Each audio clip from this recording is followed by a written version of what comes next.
E aproveitando, eu vou sair da Argentina e vou para a Venezuela. Nós mostramos para vocês ontem um recado que Nicolás Maduro deu para o presidente Joe Biden com um inglês assim invejável.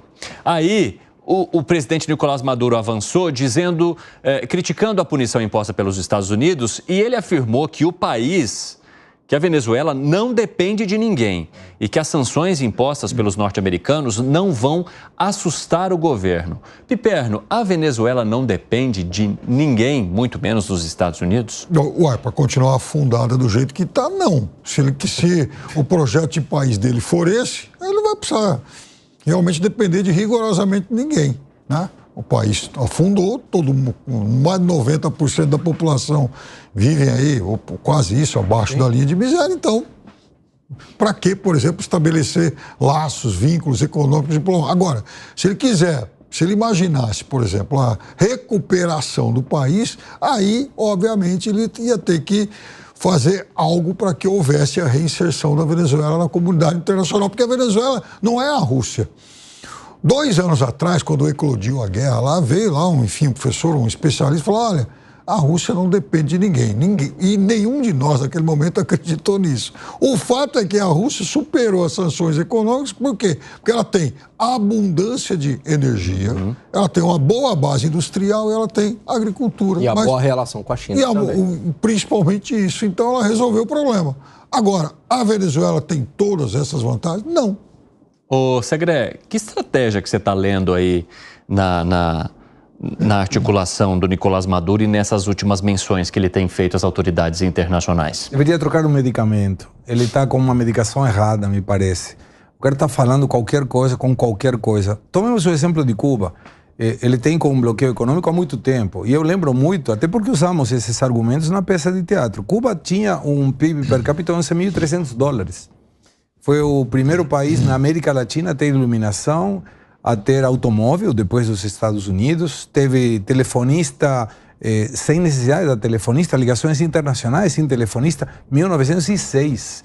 Em 1908 foi o primeiro país a ter máquinas de raio-x, por exemplo. Em 1951 tive o primeiro Hotel Riviera, a ter ar-condicionado em todos os apartamentos do mundo. E foi o segundo país a transmitir TV a cores. E tudo isso foi antes da Revolução Comunista. Depois que entrou a Revolução Comunista, hoje o país não serve para nada. Está na pobreza, não tem energia, tem cor de luz, tem fome, tem um monte de coisas. A Venezuela se vê refletida isso. Por quê? Porque o importante para esses líderes é eles deixarem a população dependente deles para a fábula de Stalin e a galinha, né? Tira as penas, dá dor, mas quando coloca aí a possibilidade de ter alimentação através de milho, a galinha vai seguindo. Então, não interessa a dor que esses dirigentes causam na população, desde que você faça que eles dependam da ajuda do governo, vão continuar apoiando. O pessoal da rádio está de volta e a gente está discutindo aqui a situação da Venezuela, porque o presidente Nicolás Maduro mencionou que o país não precisa de ninguém, referindo-se às sanções que foram impostas pelos Estados Unidos mais recentemente. Fala, Gani. Olha, o Maduro ele foi coerente. O desastre econômico da Venezuela deve-se exclusivamente ao regime ditatorial de Nicolás Maduro. Não tem influência externa nenhuma. Agora, eu espero que ele continue com esse discurso, que lá na frente ele não explique que todo esse caos na Venezuela, econômico, social, se deva aos Estados Unidos, porque Cuba, ou não os cubanos, né, mas é claro, quem está lá no poder em Cuba, usa desse discurso. Nosso fracasso não é culpa das políticas comunistas aqui, é culpa dos Estados Unidos, é sempre esse mesmo discurso. É engraçado, né, que o comunismo de Cuba depende do capitalismo americano para sobreviver. Então eu espero que Nicolás Maduro siga com essa coerência, ou seja, lá na frente também não culpe o capitalismo, os Estados Unidos, pelo fracasso total que é o seu governo, ou melhor, a sua ditadura. Eu conto para vocês a menção que Maduro fez. Abre aspas. Eles pensam que isso nos assusta. Não há sanção, não há ameaça que hoje prejudique o esforço para construir um novo modelo econômico produtivo. Que novo modelo econômico produtivo seria esse, Gustavo Segré? É a mesma narrativa, a questão relativa, não? Temos que construir uma narrativa. Quando o Maduro fala, tem um monte de focas que fazem bem Maduro, esse é Maduro, que bom Maduro, mas a maioria da população está padecendo fome. A Venezuela tem o maior reservatório de petróleo do mundo. Sin embargo, não tem exploração de petróleo que seja coerente. Aí tem uma vantagem, inclusive. Os Estados Unidos precisam desse petróleo. Então dizem, eu vou brigar, mas vou fazer de conta que de vez em quando eu fico amigo e depois brigo de novo. A diferença da Rússia é que quando a Rússia teve a invasão para a Ucrânia e o Trump adiantou isso muito bem numa reunião com a Alemanha, disse, vocês estão dependendo da energia e do gás da Rússia. Vocês vão pagar alto por isso. A Rússia fechou a torneira e falou, não tem mais gás. Quer agora? Então paguem rublos, rúpias, sei lá em que ia pagar. Não precisa mais em SWIFT, que era a forma de transferência, não precisa mais dólar. E agora, como é que fica? O Maduro não tem essa vantagem. Ele tem o petróleo lá embaixo, não está explorado, não está produzido. Então, não tem... E digo mais, e eu lembro tem uma vez... Tem petróleo, mas não tem a capacidade de refinar, não tem, né? Não tem, e não tem dinheiro para isso. E fora que é uma corrupção atrás da outra. O dólar, o barril de petróleo a mais de 90, se tivesse exploração correta, daria à Venezuela e teria dado à Venezuela um poderio econômico na região que hoje seria insuportável, não daria para parar. Só que quando caiu, inclusive... Seria mais ou menos a situação que a Guiana tem conseguido alcançar a partir do petróleo que tem em sua área. Lógico. E aí você vê como resultado de um país que cresce a 60% por ano, quando você tem uma exploração de petróleo de empresas estrangeiras e não a dependência do Maduro, que tem a exploração própria. O que você está pensando aí, Piperno? Uma vez, o presidente Fernando Henrique foi perguntado numa entrevista qualquer aí como havia sido o relacionamento dele com o presidente Chaves. O Fernando Henrique pegou lá o comecinho da era Chaves, né?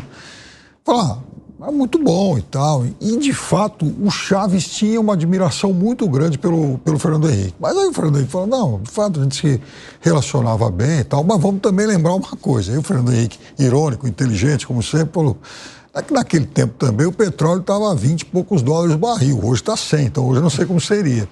De qualquer forma, assim, até comentava com o Segredo, acho que foi ontem.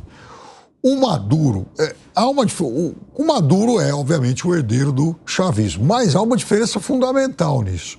O presidente Chaves, ele era um político mais hábil e não era burro como é o Maduro, porque o Maduro é um ditador grosseiro. Aí que está o negócio, o Maduro é só truculento. Ele não tem mais nada, enfim, não tem mais nada que sai daquela cabeça. O Chaves não. Não tem um plano econômico, nada. Não tem nada. O Chaves sabia que ele precisava estabelecer relações com o mundo. Então ele também não ia sair brigando com todo mundo por aí. Não ia ameaçar invadir país. Muito pelo contrário. Aliás, o Chaves foi, inclusive, alvo de uma tentativa de golpe lá em 2002. Bom, que não se esqueça isso. Isso envenenou muito a política venezuelana. Mas o fato é que o Chaves se relacionava com o mundo de uma outra forma. Então, quando você fala em petróleo, nesses preços de hoje, com o Chaves nos anos 2000, a Venezuela andou importando, por exemplo, caças, muita coisa da Rússia. A Venezuela gastava muito dinheiro. Emprestou dinheiro para a Argentina. Emprestou dinheiro para a Argentina. No tempo do Kirchner, quando a inflação argentina caiu, a economia melhorou e tal. A Argentina andou pagando dívida com o Banco de Paris, a coisa toda, né? Graças a dinheiro vindo de títulos comprados lá pelo governo venezuelano. Olha só como era a generosidade naquele tempo. Agora, para a gente arrematar, Langani, a Venezuela está dizendo que ela não precisa de ninguém. E um recado direto, nesse caso, aos Estados Unidos. Mas e o Brasil, né? Como é que ele também absorve tudo isso que está sendo feito e mais esse recado da Venezuela? Se distanciando da Venezuela. A gente não tem nada a ganhar com uma relação próxima com a Venezuela. Veja que eu sou bem pragmático nesse sentido. Existem ditaduras que o Brasil não consegue falar não, que a gente é obrigado... Você fala, quer dizer, as parcerias comerciais são importantes independentemente do regime que se tem no país. Exatamente, não dá para alguns países você simplesmente virar as costas. Mas eu vejo que com a Venezuela o Brasil não tem absolutamente nada a ganhar. Fala, Segredo. Não tenho muito mais comentário. Eu espero que Maduro perda as eleições, se existem uns milagres. Não tem opositor, porque ele mandou prender todo mundo, mas eu confio que a Venezuela, que é um país que tem muita gente muito boa e gente com muito estudo. possa sair dessa situação lamentável que hoje Maduro colocou. Arremate, seu Piperno. Adoro o intelectual venezuelano americano Moisés Naim e tomara que um dia a Petrobras vá para a Venezuela explorar petróleo lá no Orinoco. Uma coisa que eu esqueci no meu comentário, para te dar uma cutucadinha e na próxima a gente discute. O caos econômico, a semente foi plantada por Hugo Chávez. Bom, não disse nada em contrário, só disse que era diferente do que é hoje.